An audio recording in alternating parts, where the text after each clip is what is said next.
എല്ലാ സുഹൃത്തുക്കൾക്കും നമസ്കാരം. നമ്മൾ ഇന്ന് സംസാരിക്കുന്നത് കിയ സോണറ്റ് എന്ന ഈ ഒരു മനോഹര കാറിനെക്കുറിച്ചാണ്. നമുക്ക് പ്രത്യേകിച്ചിട്ട് അറിയാം, ഈ ഒരു വർത്തമാനകാലത്ത് ഏറ്റവും കൂടുതൽ ശ്രദ്ധിക്കപ്പെട്ട ഒരു കമ്പനിയാണ് കിയ.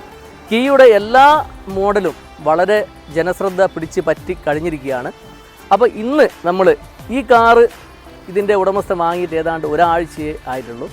അപ്പോൾ അദ്ദേഹം അരുൺജിത്ത് സാഹചർ, ഒരു കേന്ദ്ര സർക്കാർ ഉദ്യോഗസ്ഥനാണ്. ചില പ്രേക്ഷകർക്കെങ്കിലും കിയ കമ്പനിയെ കുറിച്ച് ചില സംശയങ്ങൾ ഉണ്ടാകും. അത്രത്തോളം പരിചിതമല്ല നമുക്ക് കിയ, അല്ലേ ജിത്തു? അപ്പൊ അതുകൊണ്ട് തന്നെ സാധാരണക്കാർക്ക് ഉണ്ടാകാൻ സാധ്യതയുള്ള ചില ചോദ്യങ്ങൾ നമുക്ക് അരുൺജിത്തിനോട് ചോദിച്ചിട്ട് മനസ്സിലാക്കാം. അപ്പൊ ജിത്തു, ഇതിന്റെ മൈലേജും കാര്യങ്ങളൊക്കെ ഏത് രീതിയിലാണ് വരുന്നത്? മൈലേജ് ഓട്ടോമാറ്റിക് സെഗ്മെന്റ് ആണെങ്കിൽ ഒരു 18-19 ആണ് കമ്പനി പറയുന്നത്. ഇത് ഓട്ടോമാറ്റിക് ആണോ? ഇത് പെട്രോൾ മാനുവൽ മോഡലാണ്. ഇതില് കമ്പനി ക്ലെയിം ചെയ്യുന്നത് 17 ആണെങ്കിലും എനിക്ക് ഇതുവരെ ഒരു 15 കിട്ടിയിട്ടുള്ളത്. പക്ഷെ അത് ഫസ്റ്റ് സർവീസ് വരെ ഒരു 1 മന്ത് മൈലേജ് നമുക്കൊരു ബിലോ 15 ആയിരിക്കും അവർ പറഞ്ഞിട്ടുണ്ടായിരുന്നു. അപ്പോൾ 1 മന്ത് സർവീസിന് ശേഷം ഒരു 17 കിട്ടുന്നതിനാണ് പ്രതീക്ഷിക്കുന്നത്. മാത്രമല്ല എൻ്റെ ഒരു സുഹൃത്ത്, എൻ്റെ ഓഫീസിലുള്ള ഒരാൾ സെയിം വണ്ടി തന്നെ യൂസ് ചെയ്യുന്നുണ്ട്. അവർക്കൊക്കെ 16-17 നമുക്ക് ആവറേജ് കിട്ടുന്നു. ഞങ്ങളിപ്പോൾ ഈ കാർ എടുത്തതിന് ശേഷം ഒരു ദൂരയാത്രയൊക്കെ കഴിഞ്ഞ് വന്നതാണ്. പക്ഷേ ദൂരയാത്ര കഴിഞ്ഞ് വന്നിട്ടും യാതൊരു വിധത്തിലുള്ള ക്ഷീണവും ഞങ്ങൾക്ക് ആർക്കും അനുഭവപ്പെട്ടിട്ടില്ല. എന്താണ് ഈ കാറിലെന്ന് വെച്ചാൽ നമുക്ക് ഇടുങ്ങിയിരിക്കേണ്ട ആവശ്യമില്ല. നല്ല സൗകര്യപ്രദമായിട്ട് തന്നെ നമുക്കൊരു 5 പേർക്കെങ്കിലും ഈ കാറിൽ പോയി വരാം. അതുകൊണ്ട് തന്നെ നമുക്കൊരു ക്ഷീണവും ആർക്കും അനുഭവപ്പെട്ടിട്ടില്ല. മക്കൾക്കാണെങ്കിൽ വളരെ ഇഷ്ടപ്പെട്ടു. സൺറൂഫൊക്കെ അവർ നല്ലതായി ആസ്വദിച്ചു.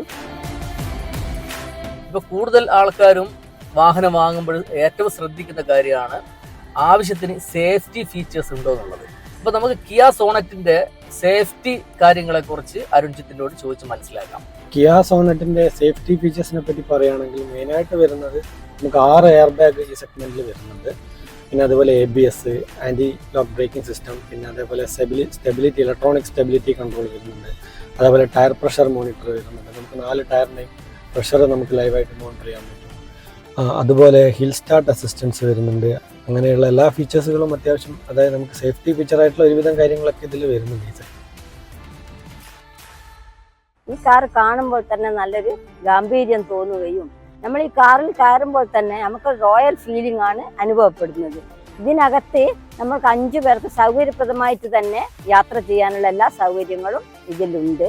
ഇത് ഞാൻ മുമ്പ് ഉപയോഗിച്ചിരുന്ന സെലേരിയോ എന്ന് പറഞ്ഞ മോഡലായിരുന്നു. അതിനുശേഷം ഒരു കോമ്പാക്ട് SUV എന്നുള്ളൊരു സെഗ്മെൻറ്റിലോട്ട് മാറണം എന്നുള്ള ആഗ്രഹത്തിൻ്റെ പേരിലാണ് നമ്മൾ ഈ കിയ സോണറ്റ് എന്നുള്ള മോഡലിലോട്ടേക്ക് വന്നത്. ഞാൻ ഈ കോമ്പാക്ട് SUV എന്നുള്ളൊരു മോഡലിലോട്ടേക്ക് വരുന്നതിന് മുമ്പായിട്ട് 3 കാറുകളാണ് എൻ്റെ മനസ്സിലുണ്ടായിരുന്നത്. ഒന്ന് ടാറ്റയുടെ നെക്സോൺ, പിന്നെ മാരുതിയുടെ ബ്രസ, പിന്നെ അതേപോലെ കിയയുടെ സോണറ്റ് എന്നുള്ള ഈ മോഡൽ. അതായത് ഈ 3 മോഡലായിരുന്നു എൻ്റെ മനസ്സിൽ ആദ്യമായിട്ട് ഉണ്ടായിരുന്നത്. അപ്പോൾ അത് 3 കൂടെ നോക്കുമ്പോൾ എനിക്ക് കൂടുതലായിട്ട് ഒരു ലുക്ക് എന്നുള്ള രീതിയിൽ എനിക്ക് ഏറ്റവും കൂടുതൽ ഇഷ്ടപ്പെട്ട, എൻ്റെ മനസ്സിന് ഇഷ്ടപ്പെട്ട ഒരു മോഡൽ ഈ ഒരു മോഡലായിരുന്നു എനിക്ക്. ഈ കിയയുടെ ഈ 2024 ഒരു ഫേസ് ലിഫ്റ്റ് മോഡലാണിത്. ഇതിൻ്റെ ഒരു അപ്പിയറൻസും ഇതിൻ്റെ ഒരു ലുക്കുമാണ് എനിക്ക് കൂടുതലായിട്ട് എന്നെ ആകർഷിച്ചിട്ടുണ്ടായിരുന്നത്. അങ്ങനെയാണ് ഈ ഒരു കിയ സോണറ്റ് എന്നുള്ളൊരു മോഡലിലോട്ടേക്ക് ഞാൻ എത്തിപ്പെട്ടിട്ടുണ്ടായിരുന്നത്. ഇപ്പോൾ നമ്മുടെ വർത്തമാനകാലത്ത് വാഹനങ്ങൾ തമ്മിൽ മത്സരം നടന്നുകൊണ്ടിരിക്കുന്ന ഒരു സമയത്താണ് നമ്മളിപ്പോൾ ഈ വാഹനം എടുത്തത്. തീർച്ചയായും. അപ്പോൾ നമ്മൾ ഒരു ശരാശരി മലയാളികളെ ആകർഷിക്കുന്ന രീതിയിലുള്ള എന്തെങ്കിലും വ്യത്യസ്തമായിട്ടുള്ള ഫീച്ചേഴ്സ് ഇതിനുണ്ടോ? തീർച്ചയായും ഉണ്ട്. അതായത് നമ്മൾ ഈ ഒരു പ്രൈസ് സെഗ്മെന്റിൽ വരികയാണെങ്കിൽ നമുക്ക് ഉണ്ടാകുന്ന 2-3 ഫീച്ചറുകൾ. ഒന്ന് ഈ സൺറൂഫ് ഫീച്ചർ, ഇലക്ട്രിക്കലി ഓപ്പറേറ്റ് ചെയ്യാൻ പറ്റുന്ന ഒരു സൺറൂഫ്. പിന്നെ അതുപോലെ നമുക്കൊരു ആൻഡ്രോയിഡ് ഓട്ടോ പ്ലേ, അതുപോലെ എയർ ബാഗ്, 6 എയർ ബാഗ് വരുന്നുണ്ട്. പൊതുവെ സർവീസിനെ കുറിച്ചിട്ടുള്ള പിന്നെ അഭിപ്രായം, നല്ല അഭിപ്രായമാണ് കേട്ടിട്ടുള്ളത്. മാത്രമല്ല എനിക്ക് നേരിട്ടുള്ള അനുഭവം ഇല്ലായിരുന്നെങ്കിലും എൻ്റെ സുഹൃത്ത് ഈ കിയ സോണറ്റ് തന്നെ ഒരു 3 വർഷമായിട്ട് യൂസ് ചെയ്യുന്ന ആളാണ്. അവരെ സംബന്ധിച്ചിടത്തോളം നല്ല സർവീസ് തന്നെയായിരുന്നു അവർക്ക് കോഴിക്കോട് ഷോറൂമിലാണ് കിട്ടിയിട്ടുണ്ടായിരുന്നത്. അപ്പോൾ നമ്മൾ പ്രധാനപ്പെട്ട ചില കാര്യങ്ങൾ അരുൺജിത്തിനോട് ചോദിച്ച് മനസ്സിലാക്കി. ഇനി അറിയാനുള്ള കാര്യം എന്ന് പറയുന്നത് ഈ വാഹനത്തിൻ്റെ പോരായ്മകളാണ്. അതായത് തീർച്ചയായും നമ്മൾ പ്രേക്ഷകർ ഇതിൻ്റെ റിവ്യൂ നോക്കുന്ന സമയത്ത് അതിൻ്റെ പോരായ്മകളും എന്തെങ്കിലും ഉണ്ടോ എന്ന് അറിയാൻ വേണ്ടിയാണ് ഈ വീഡിയോ കാണാൻ സാധ്യത. അപ്പോൾ നമുക്ക് ജെനുവിനായിട്ടുള്ള പോരായ്മകൾ, ഇപ്പോൾ പിന്നെ അരുൺജിത്തിന് എന്തെങ്കിലും പോരായ്മ തോന്നിയിട്ടുണ്ടെങ്കിൽ അത് നമുക്ക് ചോദിച്ച് മനസ്സിലാക്കാം. പോരായ്മയായിട്ട് തോന്നിയിട്ടുള്ളത് നമുക്കിതിൽ ഒരു പെട്രോൾ മാനുവൽ ഓപ്ഷനാണ് നമ്മൾ ഇഷ്ടപ്പെടുന്നത്. ഞാൻ നോർമലി ഒരു മാനുവൽ വണ്ടി ഓടിക്കാൻ ആഗ്രഹിക്കുന്ന ഒരാളാണ്. മാനുവൽ ഇഷ്ടപ്പെടുന്ന ഒരാൾക്ക് നമ്മൾ പെട്രോൾ മാനുവൽ ഓപ്ഷനിലേക്ക് പോവുകയാണെങ്കിൽ കിയയുടെ ഈ ടോപ്പ് വേരിയൻസ് ഒക്കെ എല്ലാം വരുന്നത് ഈ ഓട്ടോമാറ്റിക് സെഗ്മെൻറ്റിൽ മാത്രമാണ് വരുന്നത്. അതായത് 7 ഗിയർ വരുന്നത് ഒക്കെ വരുന്നത് നമ്മൾ മെയിനായിട്ട് ഈ ഓട്ടോമാറ്റിക് ഇതിൽ മാത്രമാണ് വരുന്നത്. അല്ലെങ്കിൽ IMT മോഡലായിരിക്കും. ഇപ്പം പെട്രോൾ മാനുവൽ എന്ന് നമ്മൾ ആഗ്രഹിക്കുന്ന ഒരാൾക്ക് ഒരു ബേസ് മോഡൽ അല്ലെങ്കിൽ ഒരു മീഡിയം മോഡൽ മാത്രമേ നമുക്ക് കിയ സെഗ്മെൻറ്റിൽ നമുക്ക് ഓപ്റ്റ് ചെയ്യാൻ പറ്റുള്ളൂ. ഇതിൽ 7 സ്പീക്കറിൻ്റെ ഓഡിയോ പൊസിഷനിങ് നമുക്ക് ഇതിൽ ചെയ്യാൻ പറ്റും.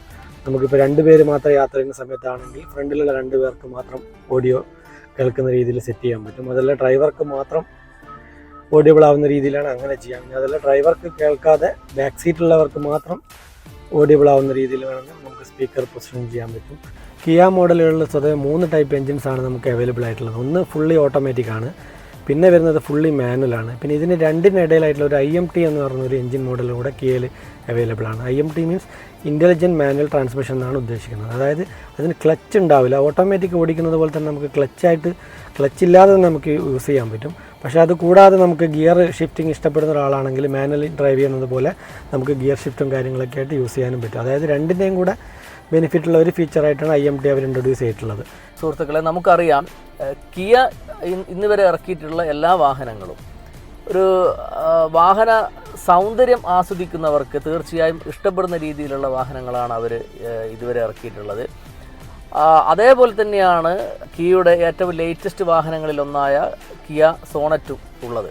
ഈ വാഹനത്തിൻ്റെ ഉള്ളിലേക്ക് വന്നു കഴിഞ്ഞാലും നല്ല രീതിയിലാണ്, വളരെ അട്രാക്റ്റീവായിട്ടുള്ള രീതിയിലാണ് ഡിസൈൻ ചെയ്തിരിക്കുന്നത്.